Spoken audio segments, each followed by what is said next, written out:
A power struggle is underway over Iran. There are calls for even bigger protests this Friday from the son of the Shah of Iran, ousted by the 1979 Islamic Revolution. But Iran's supreme leader, Ayatollah Ali Khamenei, has struck a defiant tone, labelling the demonstrators vandals and saboteurs. They've been openly calling for an end to the Islamic Republic's theocratic rule. This is the aftermath of the overnight protests, the biggest in years. Protesters reportedly set fire to buildings and vehicles. Rights group accuse authorities of opening fire on demonstrators, killing dozens. President Donald Trump has again warned that any deaths would see a harsh response from the United States. Iran has shut down the internet and cut off international calls to subdue the growing rallies. I can now bring in Gilda Sahebi. She's a journalist following Iran closely from here in Berlin, rather. Welcome to DW. Have you heard anything from inside Iran since communication links were cut off? I haven't. All my messages have not been going through, so I don't know what has been happening, what has been going on since then. It's mostly what I have heard is what you just mentioned now, that the Supreme Leader Ali Khamenei has reiterated his threats against the people and against the US. And I think lots of people are worried right now because I think lots of people haven't heard from people in Iran who have been protesting yesterday. How are people organising themselves then if there are calls from abroad for even bigger protests today? People in Iran have usually, after 47 years under this regime and in this Islamic Republic, have found ways to communicate and to evade the hurdles that the regime has set for them. So I'm sure that on the ground, people have found ways to somehow organize, communicate with each other. We also have been seeing videos of the protests coming out of Iran despite the internet blockage. So there are ways. My contacts haven't been able to contact me. That does mean that no one is able to communicate right now.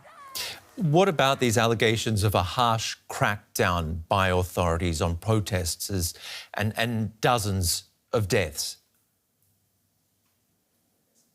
Well, human rights organizations have verified many of the deaths. They say around 35 to 40 people have been killed so far. More than 1,000 people have been arrested. I have to say, I've been talking to some people before yesterday, and people do wonder if the threats that Donald Trump has been making has somehow kept the regime from turning on the whole big blast of violence that they usually roll out pretty quickly. It's the 13th day of protests today. And when we remember 2019, there were also big protests back then. Within a few days, they killed hundreds and thousands of people. So the regime still has been very violent, as it always is. But I do wonder if it could be worse at that point. And what do you make of the son of the last Shah who's living in the United States and has called for these protests? I've talked to a lot of people about that, and most of them have told me that they don't think that he's going to come in when the regime falls and take over. And also even some of them said, we don't even care what he says ideologically. It's just that he has taken a very prominent role in the past few years in the opposition. He has been to the Munich Security Conference, he has met world leaders, and naturally people see him as someone who maybe can have some kind of power helping them, supporting them, topple the regime. So we have heard his name way more often than we did, for instance, 3 years ago during the Women Life Freedom protest in 2022. That's why I think a lot of people have been calling on him, because they have the hope that maybe he can actually support them and back them in their fight. And besides these growing protests, do you see signs pointing to the leadership being toppled? This is always very hard to say because the leadership has never been toppled. So it's really difficult to say what is going on within the elite and the regime, because in the end, this regime will fall. if people who are still supporting them, the loyalists, the people who have money and power by supporting the regime, turn against the elite. So that's what we are waiting for, but it's a black box, so we don't know what's going on there. At the same time, police forces, the Revolutionary Guards, they are also people living in this country, and they see that basically everyone is suffering economically, politically. And so there is some hope that maybe people who work in the security forces who are fighting their own people might turn. But for me, it's absolutely impossible to say if that will be the case at this time. Okay, great to get your insights. Gilda, Sahebi, thank you very much for bringing us up to date. Thank you.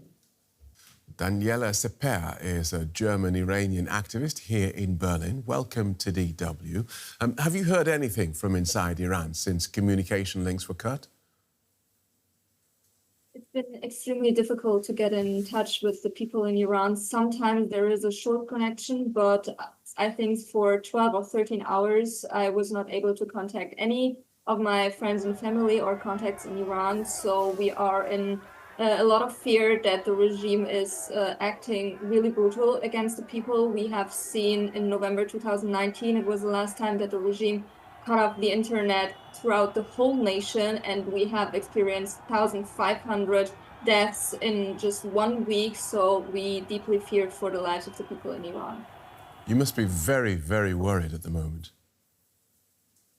It's extremely horrible. It's like pictures reminding us of sad protests in November 2019. We see that the regime is communicating extremely harsh against the protesters. Just this morning, AJE, the head of the Judiciary Department in Iran, announced that this time there will be no mercy. There has never been mercy after the Women Life Freedom protest in 2022. We have seen many executions, just more than 2,000 executions just last year alone. So we deeply fear for those who have been arrested. So for more than 2,000 people have been arrested. What will happen to them in the prisons? There are thousands of political prisoners in the whole prisons of Iran throughout the country. So we are deeply worried for them as well. The process of these protests seems to vary, because at one stage support seemed to be dwindling even as it spread across the country. Why have Iranian authorities chosen now to do this when it appeared to be dying down? It never really appeared to be dying down. They were just concentrating the violence to places that they are not being seen in the world. We have experienced this in the past as well, that the regime is more brutal against the ethnic minorities, for example. So we have seen last weekend horrible images from the province of Ilam, where regime forces stormed into a hospital and kidnapped wounded protesters, some even being unconscious. So now they are seeing that the protests are spreading. They have reached all of the provinces now, which is more than it was 2 weeks ago. And they are not even trying anymore to keep a calm face for the word. We have seen in the beginning, the president Pezeshkian tried to pretend that they are willing to go into dialogue with the protesters. They are willing to do some reforms. But a week after, Khamenei announced that the protesters are writers being paid by foreign countries. We are seeing videos in the state television, young protesters, some even minors, being forced to say that they are Mossad agents or being paid by Germany. And the regime is really trying to fear the people and to track these protests down. So given what you fear is going on in Iran, what reaction are you hoping for from the international community?